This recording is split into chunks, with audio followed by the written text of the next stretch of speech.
Happy 2014, everybody. Well, I didn't get the blog wrapped up before the new year like I wanted to. Oh well, I'm almost there. Let's see. In episode 65 we had the wonderful Mario RPG, and coming up after that is Mega Man X3 and Dixie's Double Trouble. What did I miss in the middle here, hey? Ah, these two. Let's go. Okay, Cliff Boyd, mate, you've been very patient. Thanks for the suggestion. By the end of 1995, Donald Duck was certainly no stranger to video games. He'd had a couple of Master System games, World of Illusion and Quackshot on Mega Drive, as well as a semi-starring role in Capcom's Magical Quest III. But he was to star in perhaps his most infamous role to date, Donald in Maui Mallard.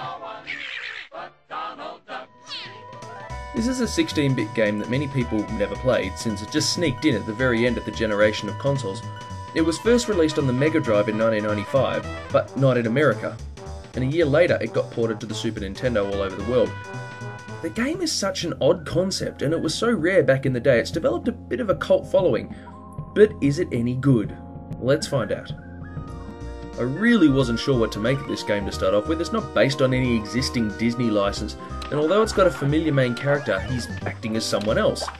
Donald Duck, pretending to be a Hawaiian detective called Maui Mallard, who dresses up as a ninja called Cold Shadow. It's all a bit Inception, isn't it?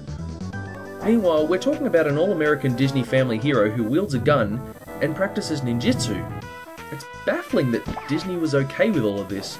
Well, perhaps they weren't, since in the American version all references to Donald Duck by name were removed. Not once was he called Donald in America. Man, playing this game feels like delving into some dark recess of the Disney history that was supposed to have been forgotten. According to sound designer Patrick J. Collins, who worked on the game, Disney were actually a bit concerned that Donald Duck wasn't considered cool enough at the time, and that's the reason he was actually not called Donald in America. The interview with Collins and animator Oliver Wade is actually pretty interesting. Disney were apparently going to turn Maui Mallard into a much bigger series across all different media, comic books, TV shows, all that. As it turned out, Donald's alter ego didn't go anywhere after this one single game. I'll post a link to the interview on the blog if you feel like giving it a read. So as you can clearly see, the graphics and animation are very nice. Apparently this was the follow-up project to Mickey Mania, and it shares the same excellent animation style. Thankfully it doesn't share the loading times. Donald moves very smoothly and there's lots of funny little touches to his animation. I know it's a weird thing to complain about in a 2D platformer, but I found the camera in this game to be annoying. Since they obviously wanted Donald to be big and bright, the camera was fairly close in, but that means it moves all over the place very often and it's almost enough to make you dizzy. If this was remade today, I'd hope that the camera would be pulled back a bit and locked off. So anyway, once you get past the first bunch of levels, Donald can transform into his ninja form, complete with bow staff. The two characters actually play very differently, and later on in the game you need to constantly switch between them. Regular Maui Mallard has a bug gun. That's right, you heard me, not a big gun, a bug gun. You collect bugs and shoot them at things. Cool. Apart from that, Maui can just run, jump and climb, and that's about it. Once you become the ninja, however, things get a bit more interesting. Donald can use his bow to swing from grapple points, Simon Belmont style, and he can also lay himself completely flat, and he can climb up shafts using his bow as a wedge. Gameplay wise, the game that Maui Mallard most reminds me of is Earthworm Jim. The controls are very similar and the levels are big and sprawling like Jim's. This lava level also looks a bit familiar. Hang on, I just want to hold it here for a second. Now, the music in this game is okay, if very repetitive, but in this level, Donald is frantically making his way up an erupting volcano, danger lurking behind every rock. So let's have a listen to the music.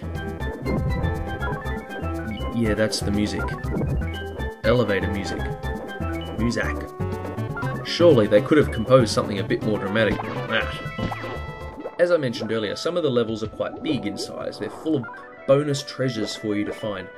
If you were really into this game, you could spend a long time trying to get 100%. It can get pretty difficult though. It's achievable, but some bits are a bit infuriating, and I wonder how many people would have the patience to play through to the end. Well, thank goodness there's a level skip code. Huzzah!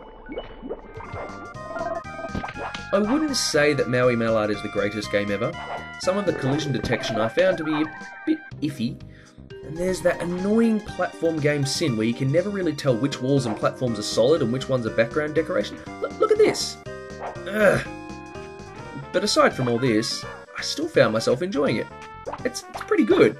I don't think it's a quackshot beater, but it's still very playable, so I'll say it stands. Oh, could be watching for a long time.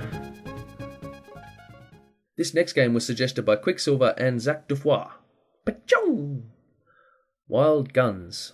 It's a fairly bland title, but as you can probably make out, this one's set in the American Wild West. Yeehaw, cowboy! The heroes of this story, of which you are free to choose from, are Clint, not in any way related to Clint Eastwood, and Annie. Get your gun, Annie. There's apparently a story here, not that it matters, a jot. Annie's family were murdered, so she hired Clint to help her seek revenge by murdering hundreds and hundreds of men. Oh, and robots. Oh yeah, there were massive mechs in the Wild West, didn't you know? Wild Guns is a shooting game, you know, in case the title didn't give it away. It's reminiscent of an old arcade light gun game, like Virtua Cop or Point Blank, only it's not a light gun game. I know, right? The Super Nintendo had a light gun, it was called the Super Scope. I've never owned one, but from what I've heard, I'm really not missing much. Perhaps that's why Natsumi decided not to use it for this game, I don't know. It's controlled with the gamepad only. The first thing I can tell you about this game is that it's hard. Damn hard. Even on easy mode, I only lasted a matter of seconds when I first started to play.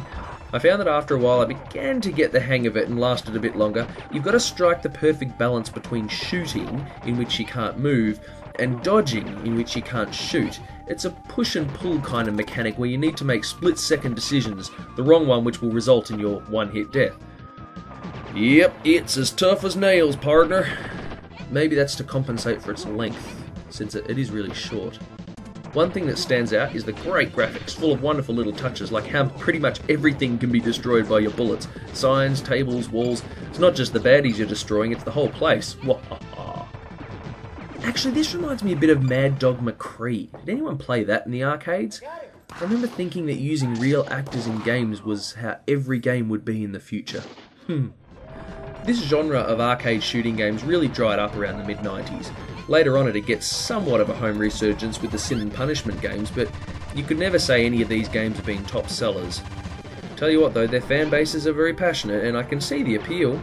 These games are hardcore, and if you've got the reflexes and the patience, you can do amazingly well on them. So what you see is what you get with Wild Guns. It's not long, it's definitely not complicated, but I tell you what, it's fun, especially with the addition of 2-player co-op. All it really needs is light gun support. Oh well. Thanks again for watching, everyone. Shameless plug time. I have a new blog that's just opened, the Year of Disney Project. If you're as interested in Disney as you are in retro games, you'll love it. Check it out at disney14.blogspot.com. Otherwise, I'll see you soon for another couple of forgotten games. Oh, I'm sure I've heard that music somewhere. Peace out.